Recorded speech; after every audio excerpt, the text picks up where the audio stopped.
இந்த விபு வித்யாபீடத்தினுடைய மார்கழி திருவிழாவிற்கு வரவேற்புரை நல்கியிருக்கக்கூடிய எங்களுடைய அன்பு சகோதரர் பாலகிருஷ்ணன் ஐயா அவர்களே, இந்த சிறப்பு பட்டிமன்றத்திற்கு தலைமை பொறுப்பை ஏற்று மிகச் சீரோடும் சிறப்போடும் நடத்தி கொண்டிருக்கின்ற எங்கள் வணக்கத்திற்கும் போற்றுதலும் கூறிய சேவை செம்மல் கோமா கிருஷ்ணமூர்த்தி ஐயா அவர்களே, இந்த சிறப்பு பட்டிமன்றத்திற்கு நடுவராக பொறுப்பேற்றிருக்கக்கூடிய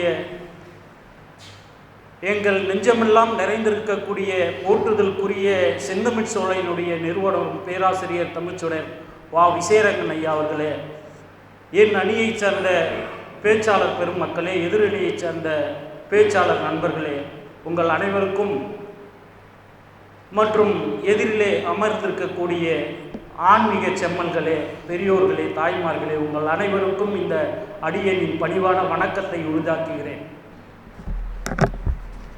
இப்போது அறிவியலா ஆன்மீகமா அப்படின்னு சொல்லிட்டு ரொம்ப இங்கே வாதங்கள்லாம் வச்சுட்டு இருந்தாங்க. ஒன்றும் இல்லை, அறிவியலா ஆன்மீகமான்றதை ப்ரூவ் பண்ணுறதுக்கு நம்ம ராமச்சந்திரன் ஐயா பேசினார். ஒரு நிமிஷம் அப்படியே ஆஃப் பண்ணி காமிச்சோம் அறிவியல் மூலயமா. இந்த மைக்கை நிப்பாட்டணும், அவர் அப்படியே நிப்பாட்டார், முகம்லாம் மாறிடுச்சு. இதுதான் அறிவியல். அதே மாதிரி பார்த்தீங்கன்னா, இந்த மார்கழி திருவிழா நடத்துவதற்கு இங்கே இந்த ஒளி வாங்கி தேவைப்படுது, இந்த மின் விளக்கு தேவைப்படுது, இந்த மின் விசிறி தேவைப்படுது. எதிரில் அந்த நண்பர் வீடியோ பண்ணிகிட்டு இருக்காரு. இதை உலகம் முழுக்க இந்த நிகழ்ச்சியை ஒளிபரப்புவதற்கு இந்த அறிவியல் தேவைப்படுகிறது. இந்த அறைக்கே இந்த அறிவியல், இத்தனை அறிவியல் தேவைப்படுகிறதே. எதை வைத்து அறிவியல் தேவையில்லை, ஆன்மீகம்தான் தேவை என்று பேச முடியும்? ஆன்மீகம் தேவைதான், அறிவியல் அதற்காக அறிவியல் தேவையில்லைன்னு சொல்லிட முடியுமா? ஆன்மீகம் மனதை ஒருநிலைப்படுத்துவதற்கு, அறிவியல் இந்த உலகத்தில் உள்ள அனைத்து கருத்துக்களையும் ஒரு மூலையில் நின்று எடுத்துக்கொள்வதற்கு இன்றைக்கு இந்த அறிவியல் தேவைப்படுகிறது. ஒன்றும் இல்லை சார், கொரோனான்னு ஒரு தொற்று வந்தது, உலகம் முழுக்க அப்படியே ஸ்தம்பிச்சு போச்சு. விழித்திரு, தனித்திரு, முழித்திரு, அப்படியே ரொம்ப கொடுமையாக போச்சு இந்த உலகம். அந்த மெயின் ரோட்டெலாம் இப்போ அந்த செங்குன்றத்தெல்லாம் பார்த்தீங்கன்னா ஒரு ஒரு ஒரு அரை மணி நேரம் நிறுத்தி தான் நம்ம கிராஸ் பண்ண முடியும் சாலையை. அந்த நேரத்தெல்லாம் சும்மா ஹாயாக சுற்றின்னு இருந்தோம். நான் ஒரு பேரூராட்சி, கும்மிடிப்பூண்டி பேரூராட்சியில் வேலை செய்கிறேன். அந்த கொரோனா டைமில் நாங்கள் முழுக்க களப்பணி ஆற்றினோம். அந்த நேரத்தில் பார்த்திங்கன்னா ரொம்ப கொடுமை. தினமும் ஒருத்தர் கொரோனாவில் இறந்துட்டாங்க, அவங்கள அடக்கம் பண்ணணுன்னு வருவாங்க. அவங்க கூட பிறந்த சொந்தக்காரங்களே பக்கத்தில் நிற்க முடியாத பயப்படுவாங்க. நாங்கள் போய் நிறுத்து பார்த்து அவங்கள சரி பண்ணி அனுப்புவோம். அப்படிப்பட்ட ஒரு கொடுமையான தொற்றை இந்த உலகத்திலிருந்து வெளியேற்றிய பெருமை அறிவியலுக்கு மட்டும்தான் சாரும் என்பதை இந்த அவையிலே நடுவர் அவர்களுக்கு, இந்த அவையோருக்கும் நான் சொல்லிக்கொள்ள கடமைப்பட்டிருக்கின்றேன். இது மட்டுமல்ல, நம்முடைய இப்போ சமீபத்தில் நிலவினுடைய தென்துருவத்தில் நம்ம ஒரு செயற்கைக்கோள் கொண்டு போய் நிப்பாட்டினோம். இது வரைக்கும் எந்த உலக நாடுகளும் நிலவில் தென்துருவத்தில் கொண்டு போய் நம்முடைய செயற்கைக்கோளை நிப்பாட்டல. இந்த உலகமே வியந்து பார்த்தது. அப்படிப்பட்ட ஒரு சிறப்புமிக்க அறிவியலை நாம் இன்றைக்கு பெற்றிருக்கின்றோம். ஆன்மீகத்தை நாங்கள் குறை சொல்வதற்காக வரவில்லை, ஆன்மீகம் வேண்டும். இன்னைக்கு என்ன மாதிரி ஆன்மீகம் இருக்குது? நம்ம விபு வித்யாபீடம், வள்ளலார் மடம்லாம் இருக்குது. அங்கெல்லாம் நடக்கிறது உண்மையான ஆன்மீகம். இன்றைக்கி என்ன மாதிரி ஆன்மீகம்? ஆன்மீகன்ற பேரில் சாதி சண்டைகள், மத மோதல்கள், என்ன மாதிரி அரசியல் பண்ணிக்கிட்டு இருக்காங்க. அதை தான் நாங்கள் கண்டிக்கிறோம். அப்படிப்பட்ட ஆன்மீகத்தை நாம் வெறுத்தொழிப்போம். நல்ல இப்படிப்பட்ட போற்றுகின்ற ஆன்மீகத்தை நாம் எடுத்துக்கொள்வோம்.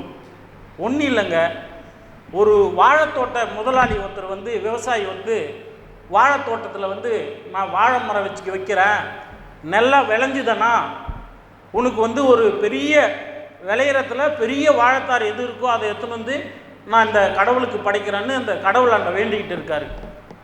அவர் வேண்டிக்கின மாதிரியாகவே அந்த வாழை தோட்டத்தில் அந்த வருடம் வந்து நல்லா சிறப்பாக வந்து விளைஞ்சிருக்கு வாழை.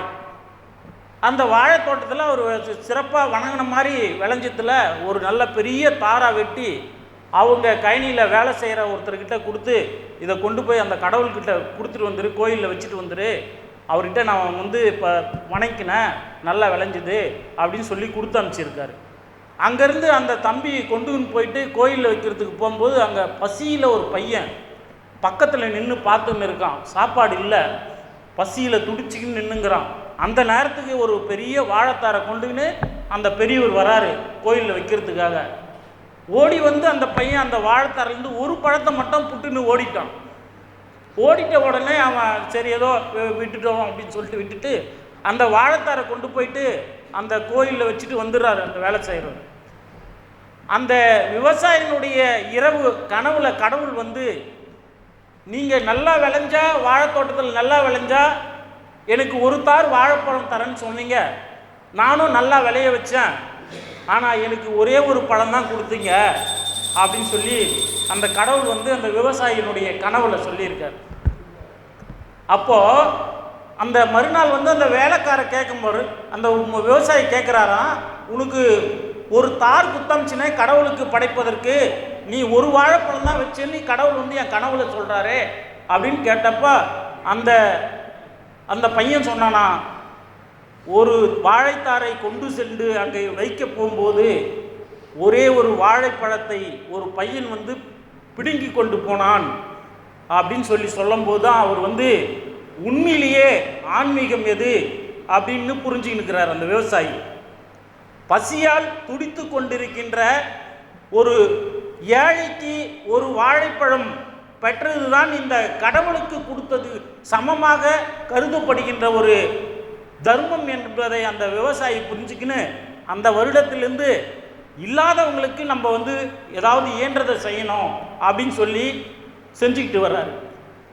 கடவுள் கடவுள் அப்படின்னு சொல்கிறோம். அது என்ன கடவுள்னா என்ன? ஒன்றுமே இல்லை. கடை உன் உள், கடை உன் உள், உன்னுள்ள கடந்து பார், ஒரு நல்ல மனசை உருவாக்கிக்கோ, யாருக்கும் தீங்கு நினைக்காத, நல்லவனா இரு, 4 பேருக்கு உதவியா இரு, 4 பேர் சிரிப்போடு வாழ வைத்துக்கு நீ துணையாயிரு. இதுதாங்க ஆன்மீகம், வேற ஒன்றுமே இல்லை. மற்றவர்களை நம்மால் சிரிப்போடு வாழ, ஒரு 2 குடும்பம் சிரிப்போடு வாழ நாம் காரணமாக இருந்தோம் என்றால் அதுதான் உண்மையாக ஆன்மீகம். எனவே அறிவியல் மீது பழி போடாதீர்கள். அறிவியலை தவறாக பயன்படுத்தும் மக்கள் மீதுதான் தவறே தவிர அறிவியல் மீது அல்ல. எனவே மனித வாழ்வு வளம் பெற பெரிதும் தேவைப்படுவது தற்பொழுது மனித வாழ்வை வளம் பெற வைப்பது அறிவியலே அறிவியலே என்று கூறி இந்த நல்ல வாய்ப்பிற்கு நன்றி பாராட்டி விடைபெறுகிறேன். நன்றி, வணக்கம்.